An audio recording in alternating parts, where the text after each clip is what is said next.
Cuando nos enfrentamos a un proyecto Responsive Web Design, hay determinadas connotaciones que tenemos que asumir y que tenemos que tener en cuenta desde el principio. Es decir, cuando se realiza un proyecto web que no está orientado a múltiples dispositivos y que no va a estar basado en un layout fluido que vaya variando con los tamaños de pantalla, pues evidentemente al ir contra una medida exacta podemos ser mucho más precisos y podemos forzar incluso que la maquetación prácticamente sea perfecta a nivel de píxel con respecto al diseño.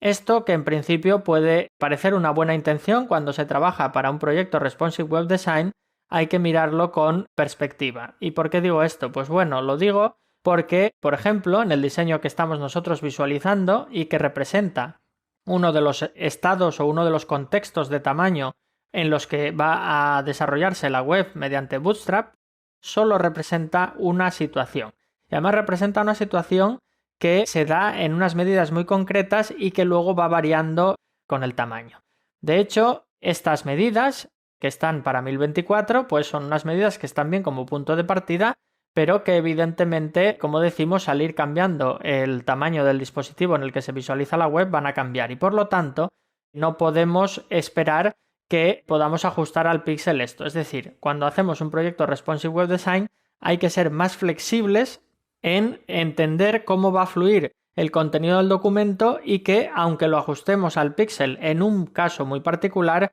no tiene mucho sentido dedicar grandísimos esfuerzos a esto porque ese caso solo se va a dar en un momento preciso, en un tamaño concreto de pantalla. Y por lo tanto merece mucho más la pena invertir los esfuerzos en entender cómo va a fluir ese elemento a lo largo de diferentes tipos de tamaños de pantalla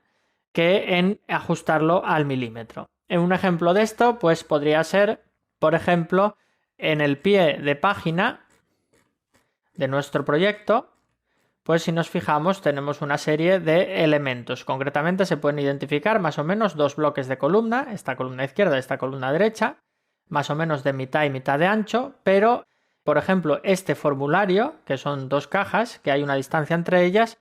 evidentemente va a tener que ser fluido. Es decir, cuando yo esté en una ventana o en un contexto de un tamaño menor de ancho, pues este formulario va a tener que ir recortando tamaño. Por lo tanto, no me tengo por qué obsesionar ni siquiera con la distancia entre el cajón de entrada y el botón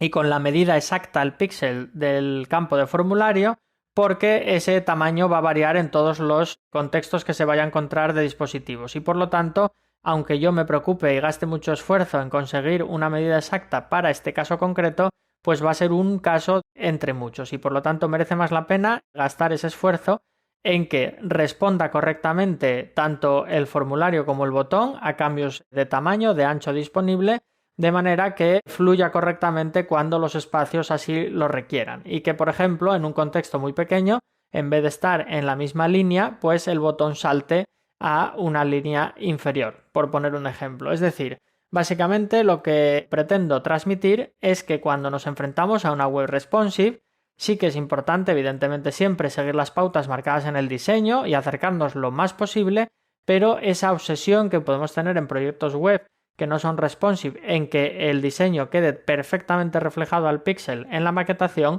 cuando estamos orientando nuestra web a múltiples dispositivos y a todos los tamaños de pantalla que van entre esos dispositivos, es un esfuerzo que va a tener muy poca recompensa y por lo tanto merece más la pena enfocarlo a otros criterios a los que nos vamos a tener que enfrentar, como cómo fluye ese contenido en los diferentes contextos, por ejemplo, más pequeños.